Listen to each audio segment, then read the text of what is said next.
Bien, estamos de vuelta, estamos de vuelta. Vamos continuando entonces, mientras van ingresando los demás compañeros. Bien, voy compartiendo la pantalla. Me dicen si se ve la pantalla. ¿Se observa? Sí, licenciado. Muy bien. Bueno, mencionábamos lo siguiente, ¿no?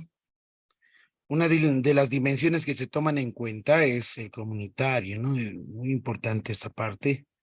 Y que también la misma universidad, y obviamente en el marco de la ley 070 y bajo el modelo educativo sociocomunitario y productivo, corresponde a que los participantes, es decir, cada uno de ustedes, deben abrirse justamente, ¿no?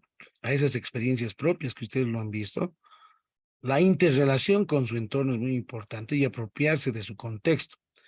Es decir, tener conocimiento. Yo creo que cada uno de ustedes ya tiene conocimiento de su práctica educativa, desde su profesión, desde su especialidad, como una fuente de producción de conocimiento. Y esa parte de comunitarios justamente, ¿no? Que ustedes realizan, intervienen en actividades con la comunidad misma, es decir, la comunidad educativa, por sobre todo.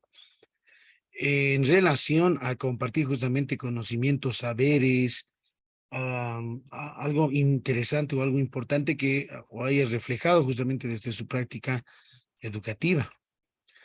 El otro término, otra dimensión bien importante es la parte de lo productivo, ¿no? Lo productivo consiste justamente en producir conocimientos e investigación. Entonces, en estos contextos educativos se evidencian problemáticas justamente realmente irresueltas, es decir, no resueltas por sobre todo, por completo, ¿no? Existen necesidades que probablemente no han sido atendidas y que exigen mayor atención los propios mismos actores de la parte de educación. Entonces, la producción de conocimientos e investigación tiene un carácter, ¿no? Propositivo, transformador y articulador justamente de proyectos de la comunidad educativa, de las instituciones o con el mismo municipio. A esto tomamos en cuenta también como elemento fundamental la parte de la dimensión integral holístico. Entonces, lo integral holístico permite concebir ese proceso de investigación desde un sentido unitario en relación consigo mismo y con el entorno. ¿Qué implica el sentido integral? Implica pluridimensionalidad del ser humano, el ser humano en sí y su relación con el contexto, que es complejo, obviamente. Entonces, el sentido holístico hace referencia a la producción de conocimientos e investigación con respecto a la convivencia armónica con la madre tierra y el cosmos, es decir, la totalidad de la realidad existente, que es solo una parte del todo en realidad, ¿no? El ser humano. Otro tipo de dimensión es la descolonizador o decolonial. ¿Qué implica esto? Que la educación desde los pueblos del sur, es decir, de Latinoamérica y específicamente en Bolivia, de colonizar justamente la realidad educativa implica justamente, ¿no? Fortalecer las raíces propias de la misma cultura, las tradiciones, los saberes que se tienen justamente, saberes ancestrales. En nuestro caso será, si es matemática, la etnomatemática, por ejemplo, ¿no? De las diferentes nacionalidades, pueblos indígenas originarias. También consolidar y generar, ¿no? Saberes y conocimientos locales en epístemes, es decir, a repensar nuestras vivencias, saberes, cosmovisión y también intervenirlas en conocimiento reflexionado. Vale decir que ese proceso de construcción del proyecto académico transformador consiste en liberar la mente colonial, constituirlo, lo identitario, es decir, lo que es nuestro como recurso generador de conocimiento, de saberes locales frente a la hegemonía modernista cientificista. Y esa es la parte que hoy en día, en la actualidad, justamente varios trabajos académicos no llegan a concretar. Algunos son rechazados, por ejemplo. Nuevamente los replantean, los reformulan y hay que ver justamente algunas características, algunas peculiaridades se podría mencionar que los tribunales los van a observar. Además de eso, ser decolonial es exponer la interculturalidad como la mejor propuesta de convivencia entre culturas del mundo en una relación dialógica de igual a igual. Para esto, ¿cuál es la metodología de investigación? de la universidad. Es justamente que apropia ese conjunto, es decir, la metódica, el conjunto de métodos de producción de conocimientos desde los pueblos del sur de Latinoamérica, conocido como el Abya Yala, ¿no? Las epistemologías del sur constituyen una propuesta de tratar de traducir esos conocimientos ausentes y emergentes para dialogar con ellos con una propuesta consciente y crítica y obviamente políticamente transformativa al estatus quo dominante en este caso. Aquí prima la metodología que es el posicionamiento, ¿no? Del investigador, del maestrante, es decir, de cada uno de ustedes, y que las epistemologías del sur constituyen procesos de construcción de conocimiento. Ese ejercicio metodológico de una investigación plural, ¿no? O desde la otra edad, toman en cuenta algunos aspectos esenciales, como ser el reconocimiento. Reconocimiento es justamente una exploración, una aproximación misma, desde el territorio, la familia, el contexto mismo, ¿no? Reconocimiento es volver a conocer, es decir, reconocernos aquellos mismos, ya hemos sido conocidos antes, identificar nuestras previas enunciaciones. Reconocer es asimismo aceptar que las cosas son distintas a como las creíamos, verlas y aceptarlas. Otra de las características es el aprendizaje, obviamente como una categoría importante, porque no solamente es la parte, ¿no? De la enseñanza, ¿no? Del aprendizaje en la escuela, sino más allá va de aprender. Aprender es algo serio que lleva más esfuerzo, más tiempo y más dedicación, por sobre todo. Más aún en la maestría, por sobre todo, ¿no? Es decir, el grado de profundidad es bien importante. Y ese grado de profundidad corresponde justamente al dominio de cierto tipo de paradigmas que obviamente no los estamos obviando, sí los tomamos en cuenta, pero por sobre todo lo que nos interesa es la construcción de esa metodología, ¿no? De ese pluralismo epistemológico, de colonial, comunitario, ¿no es cierto? Entonces tomamos en cuenta también la parte de la solidaridad comunitaria, por ejemplo. También se fundamenta en una corriente efectiva de la formación de la formación de vida, de subjetividades que existen en relación comunitaria y que estos aspectos son muy importantes, como reconocer, aprender y la solidaridad comunitaria. Entonces, ¿cómo? Apropiados justamente como método de investigación. Entonces, nosotros realizamos en la misma construcción el diálogo interpersonal, cultural y plurilingüe en la comunidad. Esa relación comunitaria a muchos no les va a ser tan fácil, ¿no? Por ejemplo, si yo consulto, ¿cuántos de ustedes, por ejemplo, están dentro del área rural? A ver cuántos somos en realidad. Estamos en realidad 17, ¿no? 17 participantes en realidad. Pero ¿cuántos, por ejemplo, trabajan en una comunidad rural, muy alejada, ¿no? Del casco urbano, se podría decir? Probablemente algunos sí tienen accesibilidad y esa facilidad y otros no lo van a tener. Entonces hay que repensar, hay que replantear, ¿no? Algunas características, porque no a muchos les va a ser muy viable en realidad, ¿no? Para su trabajo mismo del producto académico transformador, ¿sí? Entonces es bien importante ver esa viabilidad, la accesibilidad, por sobre todo.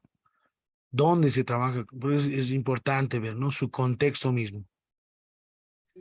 Además de esto, tomamos en cuenta de manera sintética que el marco metodológico tiene un análisis de reflexiones y abstracciones sobre la realidad que se va planteando y que el supuesto problemático va a desarrollar justamente un cierto tipo de trabajo, de teoría para una transformación.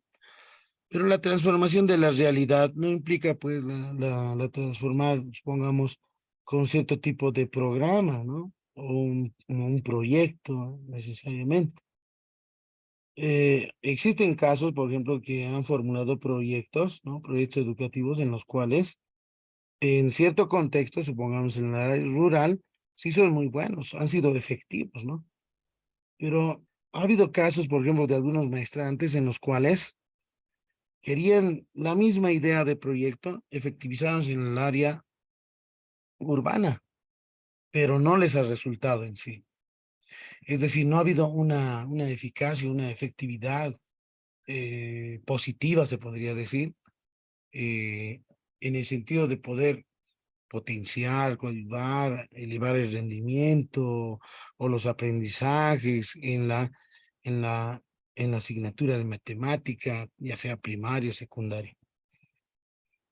Entonces, es bien importante ver dónde se encuentran, con quiénes trabajan, cuáles son las problemáticas que existen, cuáles son las necesidades, qué potencialidades tienen los estudiantes, ¿no? Por ejemplo, hay una gran diferencia, por ejemplo, en el que, no sé, alguien tiene la palabra, creo, alguien está su micrófono, vamos a silenciar un momentito. Listo. Entonces, bien importante tomar en cuenta, ¿no? Posturas, enfoques de investigación. Hasta aquí. Bien. Algo más que es bien importante, aparte de construcción del producto académico de transformación, para la construcción misma, ustedes lo van a ver más adelante, ¿sí? Van a ser expuestas, estamos en el módulo número 4. En el módulo 8 verán producción de conocimientos e investigación 2. En el módulo 12 será producción de conocimientos e investigación 3. Y para finalizar, producción de conocimientos e investigación 4, ¿no?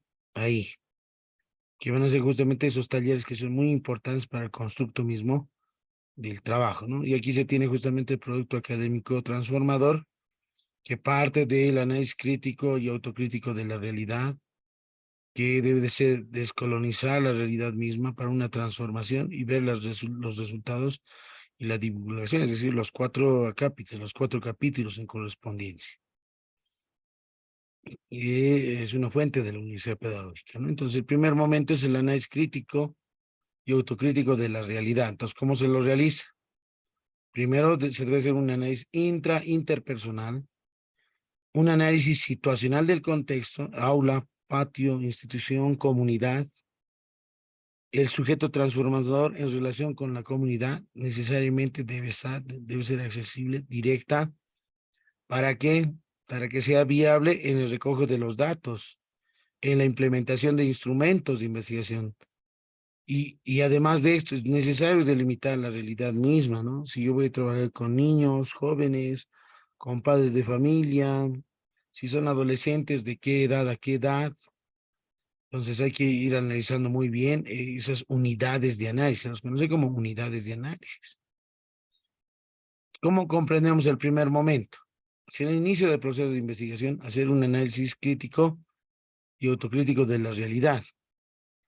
Para esto hay que tomar en cuenta justamente que el entorno mismo es un proceso y hay que realizar justamente un proceso de diagnóstico de la situación. También conocido como diagnóstico situacional, ¿no? Problemática, que va a ser investigado, ¿no? Que va a ser indagado. Entonces, la forma de leer la realidad es a partir del reconocimiento, aprendizaje, solidaridad comunitaria, es decir, desde la posición de un investigador inmerso en esa realidad. En otro caso, no se va a poder lograrlo, ¿no? Entonces, ese análisis crítico y autocrítico de la realidad es el primer momento justamente, metodológicamente, el de reconocer. Ahora, ¿cómo se lo dice el análisis intra e interpersonal? Consiste en la retrospección hacia sí mismo como maestro o actor de la educación.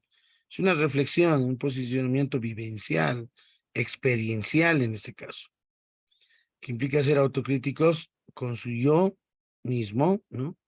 Yo sujeto persona, su yo sujeto maestro y su yo sujeto como miembro de la comunidad.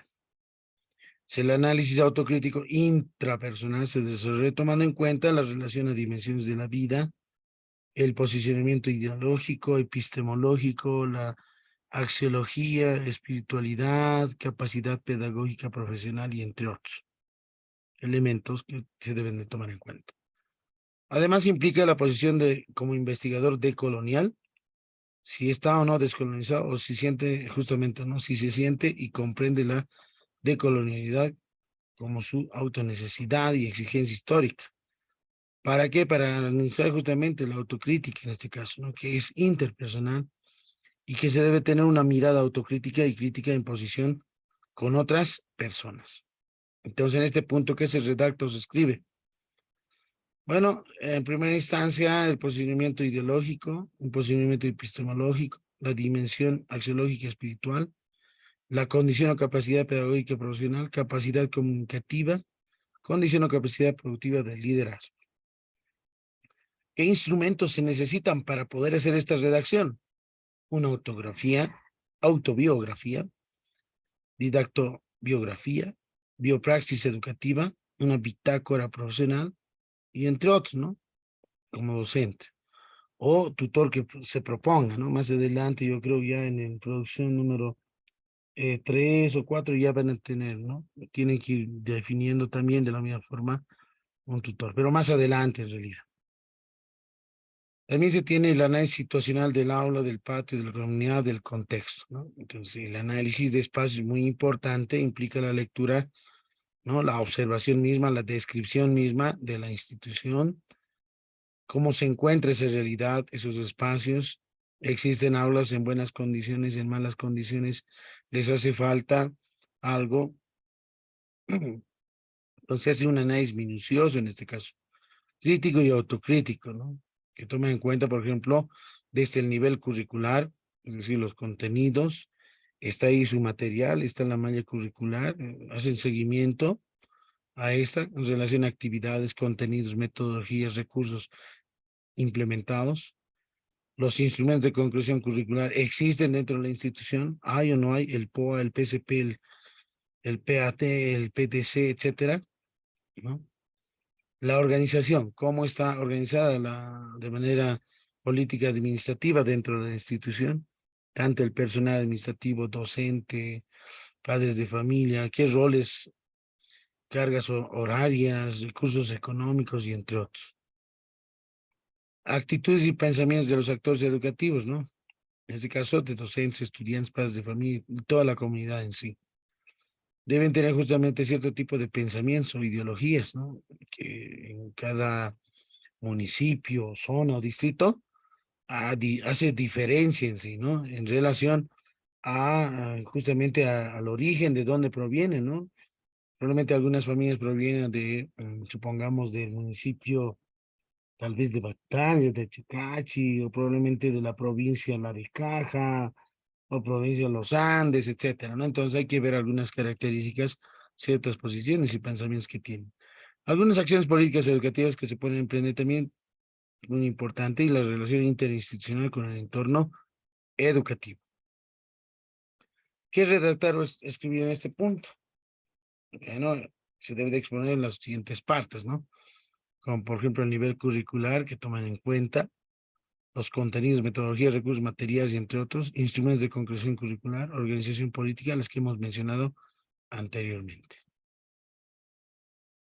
Instrumentos sugeridos para esto, para el análisis situacional de aula, patio y la unidad educativa de la institución. Bueno, por lo general hacen un diálogo comunitario, ¿no?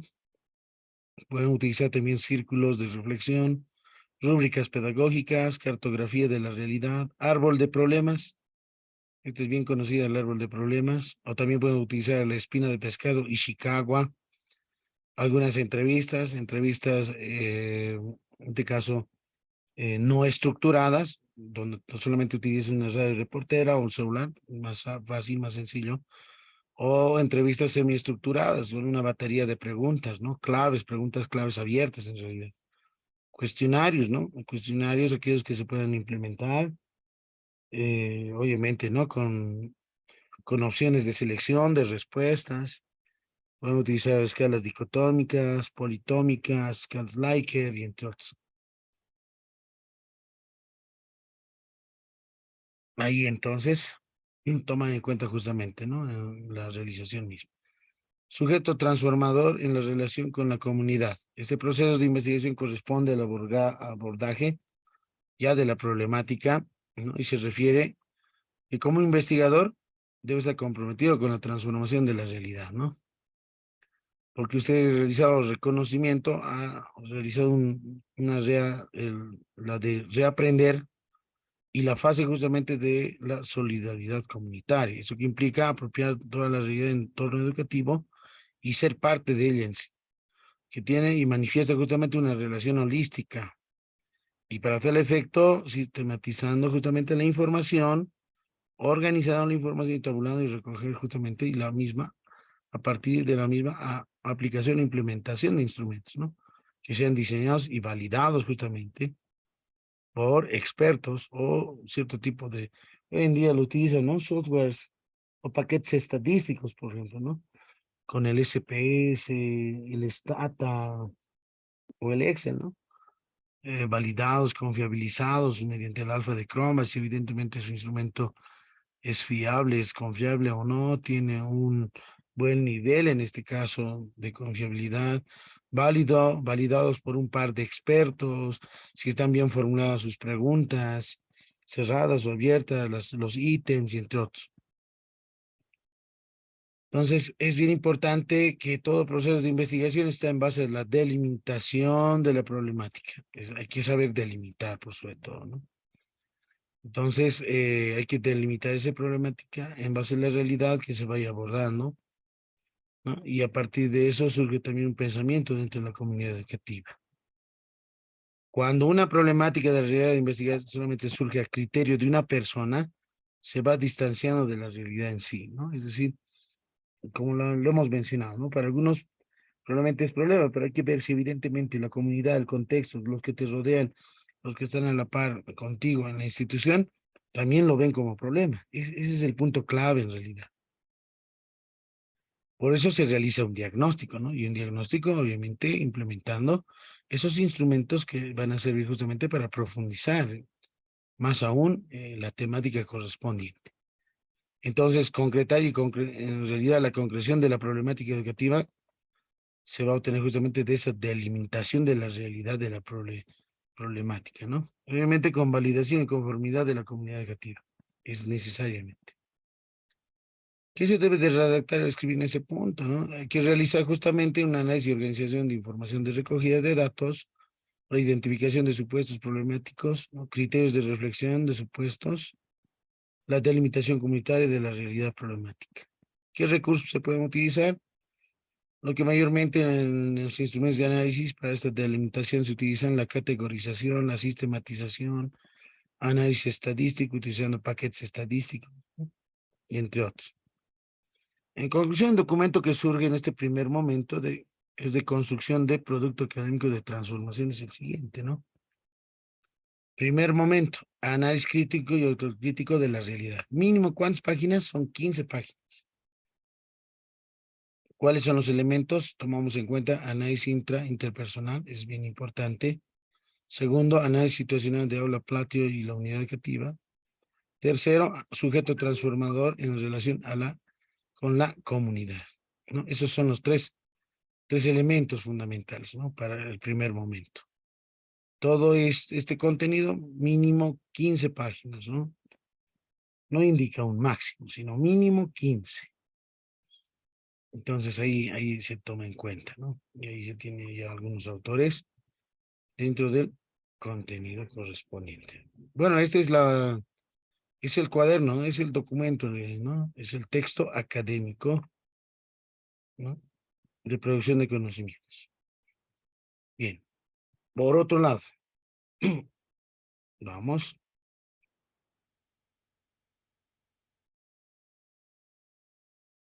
Ahora sí. Vamos a hacer algunos punteos importantes. En este, primero, tendríamos que analizar y pensar, ¿no? Lo siguiente, que muchos obviamente probablemente no hayan iniciado. Entonces, ¿cómo empezar a realizar una investigación científica? Tal vez algunos van a iniciar por algunos pasos, tal vez por experiencia, probablemente algunos ya tienen conocimiento, tal vez desde la universidad, o otros recién, ¿no? Es decir, hacer investigación científica es para tiempo en realidad, no es de manera rápida, no es un control C, control V. Si no es un análisis más en profundidad, pues sobre todo dentro de lo que es el producto académico transformador, es decir, lleva un poquito más de tiempo, no es nada rápido. Entonces, ¿qué es lo que hay que entender? Ustedes tienen que entender lo siguiente, la magnitud de investigación que van a realizar. Es bien importante eso, ¿no? Primero, ¿qué indagar? Es decir, ¿qué investigar? ¿No? Tener una idea, en primera instancia, ¿no? Seleccionar, definir probablemente un tema, aunque sea provisional, es el objeto de estudio. Ver también que sea original, que tenga relevancia, sea factible, y ese título de investigación obviamente sea corto, claro y preciso, por lo general. Es muy importante eso.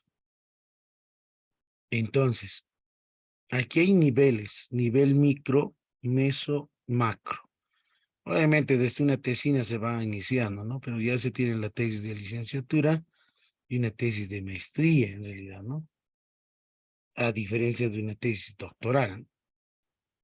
Para esta situación nos ubicamos en esta parte donde el candidato, cada uno de ustedes, analiza, ¿sí? O comprueba o rechaza cierta teoría de conocimientos en los cuales se tiene que indagar y profundizar a partir de esas experiencias vividas y que la realidad de la investigación es problemática.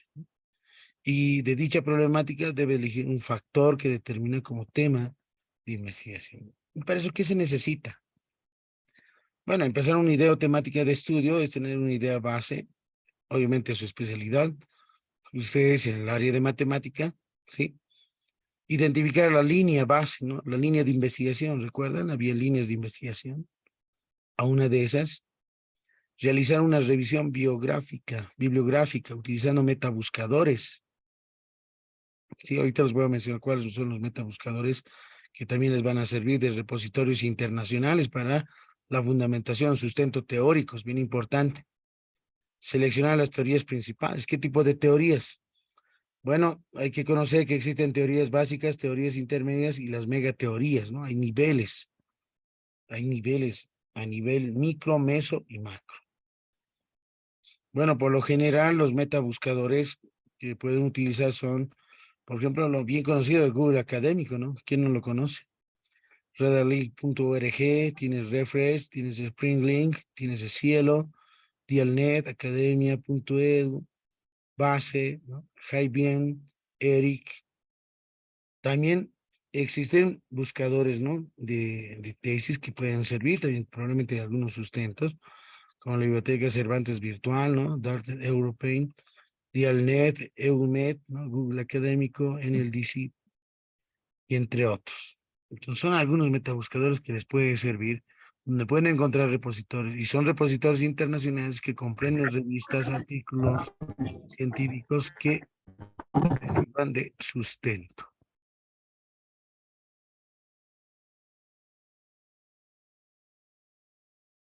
Y hemos mencionado, ¿no? Que es un paradigma en la investigación, y lo hemos indicado Thomas Kuhn, ¿no? Uno de los grandes pensadores que define una constelación de creencias, valores que comparte un miembro, ¿no? De la comunidad científica, dada en otras las concretas soluciones de problemas que emplean como modelos o ejemplos que pueden reemplazar reglas explícitas como base de la solución de los restantes problemas.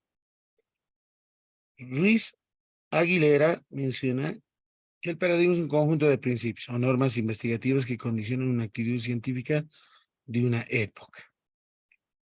Y para esto tomamos en cuenta que la noción de paradigma resulta fundamental para Thomas Kuhn, ¿no? Y que considera como las realizaciones científicas universalmente reconocidas que durante cierto tiempo proporcionan modelos de problemas y soluciones a una comunidad científica. Entonces aquí, obviamente, no olvidemos que la misma ciencia, ¿no? No es estática, es dinámica en realidad, ¿no? Día a día va evolucionando la ciencia misma, la tecnología en relación a esto.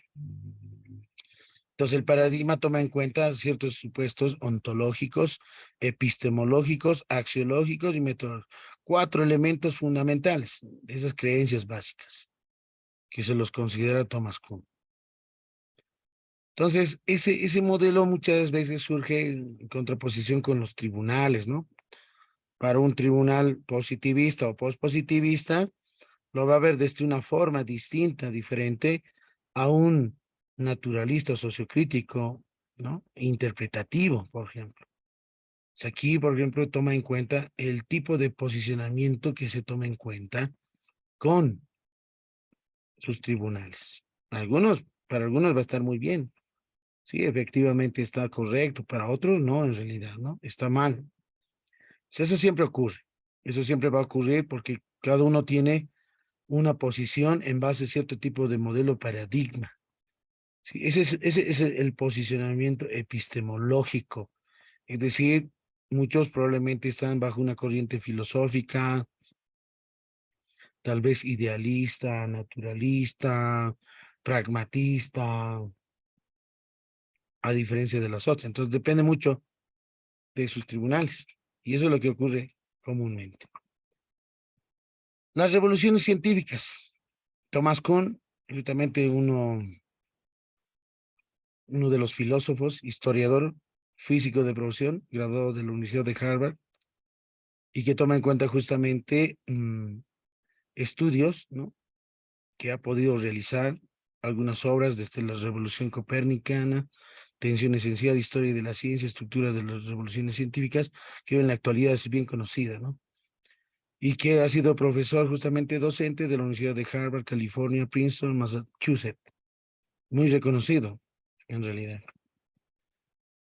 Entonces, las revoluciones científicas, ¿qué implica? La historia de la ciencia misma, ¿no? El avance científico y los paradigmas. Pero esta ciencia toma en cuenta paradigma y revoluciones científicas. El paradigma, obviamente, en base a las normativas que existen, ¿no? A las reglas.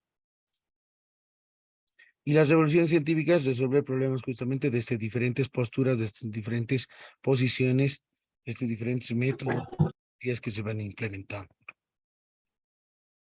Las revoluciones científicas toman en cuenta también aquel cambio de paradigma. ¿Y qué es paradigma? Son generalizaciones universales, leyes, teorías que rigen una determinada investigación. Y la ciencia madura es mutable, ya que avanza constantemente. Puede mutar justamente y que nazca justamente, ¿no? Un nuevo paradigma, ¿no? Por ejemplo, el paradigma ecléctico. Tenemos un paradigma, conjunto de reglas, normas que se usan en la comunidad científica para desarrollar investigación en profundidad. Hemos mencionado, como en el documento, el paradigma positivista. ¿Qué características tiene? Es conocido también como cuantitativo o empírico analítico en el desarrollo de la ciencia, demostrando su efectividad y actividad científica.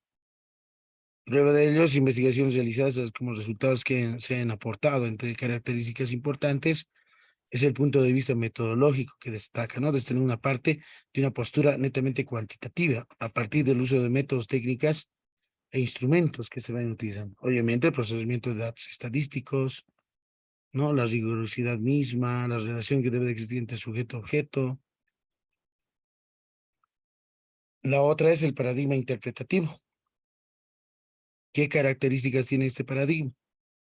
También conocido como cualitativo naturalista o etnográfico, ¿no? Aparece en la ciencia como respuesta al paradigma positivista.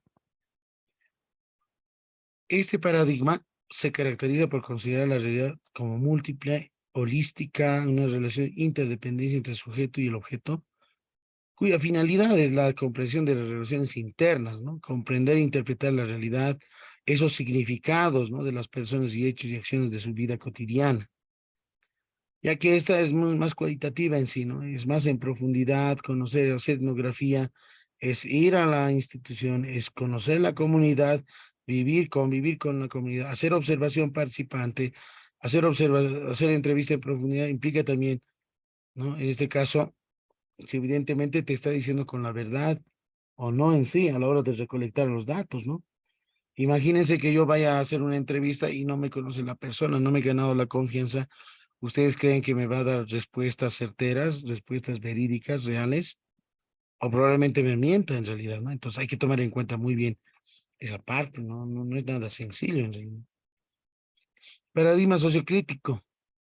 Es un enfoque que surge como una alternativa a las dos anteriores. y que es una aproximación misma, ¿no? A la realidad. No solo interpretando, sino también transformándola.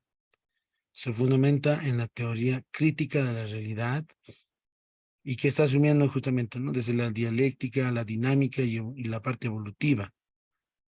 Su característica fundamental es una investigación de grupo donde integra acciones de transformación, capacitación, preparación de los sujetos para que sean capaces de solucionar sus propios problemas.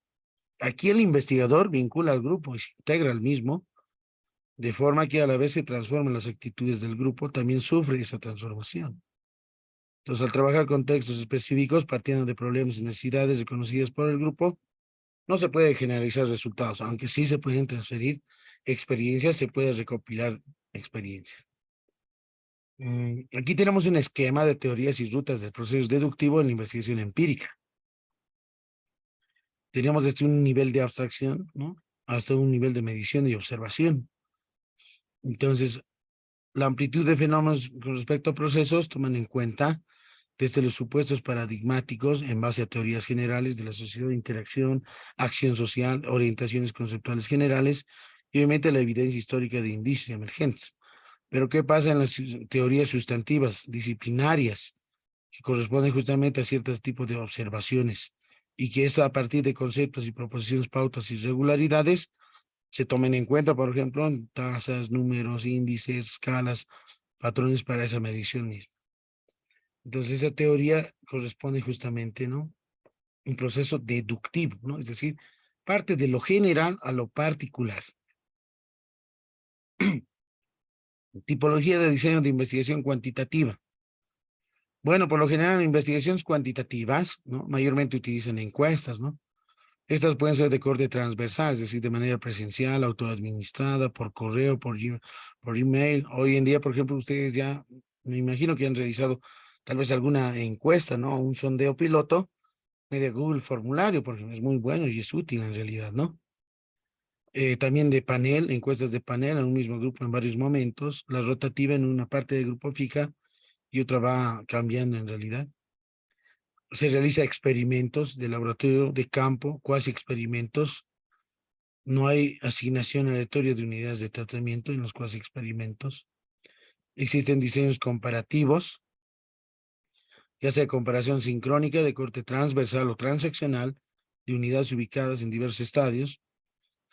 Tenemos la comparación diacrónica o longitudinal de una unidad de diferentes etapas o estadios, el comparativo paralelo de diferentes unidades, casos de organizaciones sincrónica o diacrónicamente, ¿no? Y las correlaciones. Si queremos hacer un análisis de contenido, pues de actores de interacción y comunicación o de contenidos de comunicación. En análisis de datos secundarios cuantitativos, como por ejemplo las que actualmente se están viendo, ¿no? En una situación, en las partes del censo, por ejemplo, ¿no? Las censales, las encuestas, series temporales, series de salud, de educación, vivienda, consumo, gastos, series preelectorales, etcétera. Son algunas tipologías de la investigación cuantitativa. Y la cualitativa, que contempla una observación participante, ¿no? Observación y participación. Puede ser pura, con y sin uso de técnicas visuales, ¿no? Con las personas actuantes, interacciones, manifestaciones públicas, en reuniones grupales, asambleas, ceremonias, eventos especiales. Una observación participante con identidad oculta o visible puede ser participación limitada o pasiva, participación activa con asunción de roles. ¿Qué tomamos en cuenta en la investigación cualitativa? Tengo menos de un minuto, por favor. Volvemos a ingresar al mismo link. Tengo menos de un minuto. Volvemos a ingresar al mismo link. En la tercera sesión voy a volver a llamar la lista a aquellos que probablemente hayan ingresado un poquito tarde, ¿ya?